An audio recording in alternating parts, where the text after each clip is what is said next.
Oi, bom dia, meu nome é Caio. Se você não sabe nada sobre surrealismo, hoje você vai saber, porque eu tenho a obrigação de fazer você aprender.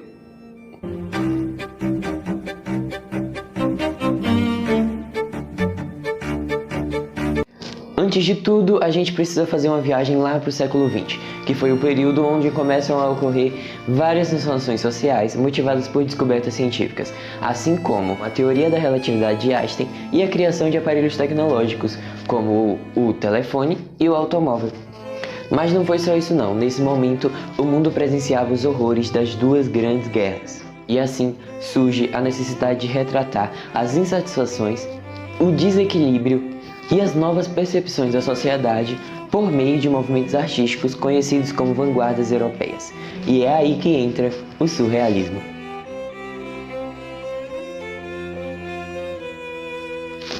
O surrealismo surge em Paris de 1924, idealizado pelo ex-dadaísta, poeta e crítico André Breton, que também fez medicina, fato que explica a relação entre a expressão surrealista e a psicanálise de Freud.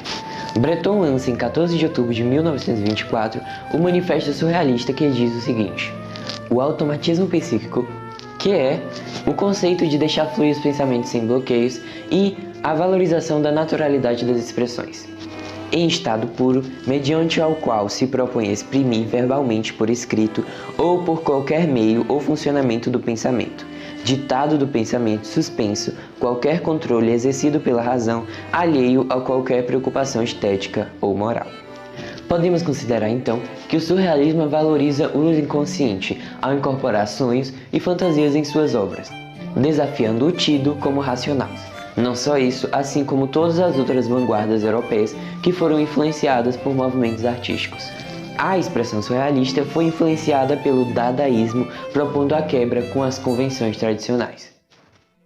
Oi, eu sou o inconsciente do professor e a partir de agora quem vai explicar para vocês sou eu. Como vocês já estão cansados de saber, os surrealistas demonstraram interesse pelo estudo das ilusões de ótica, as quais permitem apresentar, ao mesmo tempo, duas interpretações de uma mesma figura, de modo a chamar a atenção e a admirar o espectador. Como, por exemplo, essa obra, Salvador Dalí, chamada de Velho Casal ou Músicos. Nela, podemos perceber a brincadeira feita com duas imagens, que a princípio não se relacionam. Posteriormente, é possível perceber que a face dos idosos é formada por um casal de músicos, percebe? E que todos os outros elementos que compõem a obra se conectam para contar a história da imagem principal. Seguindo, temos a escultura O Impossível, de Maria Martins, interpretada por muitos como Corpos Inquietos, ou ainda Almas Partidas do Inconsciente Mítico. Não entendeu ainda? Essa escultura apresenta certa desordem entre as duas figuras praticamente indomáveis, numa mistura de desespero, tanto de um ponto de vista erótico, o desejo, quanto ao perigo de acarretar num duelo, além da construção artística remetendo garras. Atraindo a atenção de surrealistas, tem suas obras admiradas por André Breton e Marcel Duchamp. O surrealismo adentra o mundo das artes cênicas e ganha protagonismo no teatro do francês Antonin Artaud, considerado o maior representante do teatro surrealista.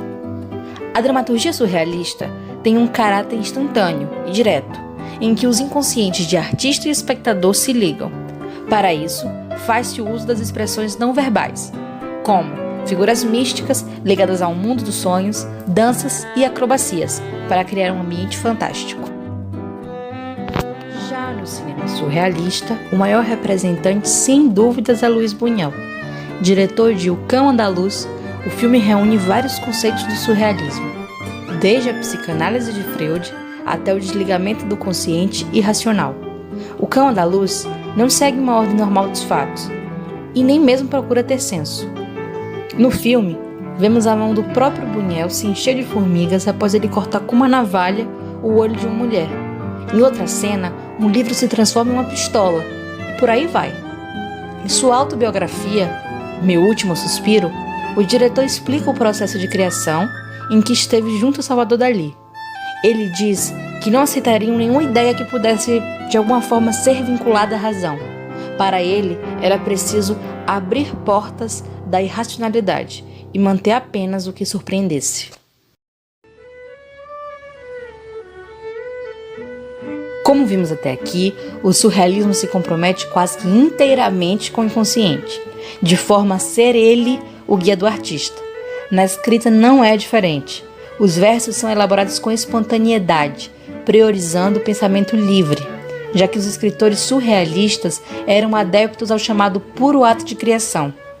Outra característica marcante do texto surrealista é a linguagem simbólica dos sonhos, como representado nesse poema de Murilo Mendes, intitulado de Estudo número 6. Vamos ler. Tua cabeça é uma dália gigante que se desfolha nos meus braços. Nas tuas unhas se escondem algas vermelhas, e da árvore de tuas pestanas nascem luzes atraídas pelas abelhas. Caminharei esta manhã para teus seios, virei ciumento do orvalho da madrugada. Do tecelão que tece o fio para teu vestido, virei, tendo aplacado um a um as estrelas. E, depois de rolarmos pela escadaria de tapetes submarinos, voltaremos, deixando madéporas e conchas, obedecendo aos sinais precursores da morte, para a grande pedra que as idades balançam à beira-nuvem. Percebe como as cenas são extremamente irracionais e fora da realidade? Quase dá para ver um quadro com os elementos que Murilo descreve no poema. Então, como vimos ao longo da aula, o surrealismo é um movimento extremamente introspectivo, que explora e brinca com a psique humana desafiando a racionalidade. É um movimento que reverbera nas várias áreas de expressão e nos traz obras interessantíssimas. Inclusive, o nosso modernismo, que tem grandes nomes como Tarsila do Amaral, sofreu influência do surrealismo e nos proporcionou obras como o emblemático Abaporu. E foi isso, gente. Espero que vocês tenham aprendido e até a próxima aula. Tchau!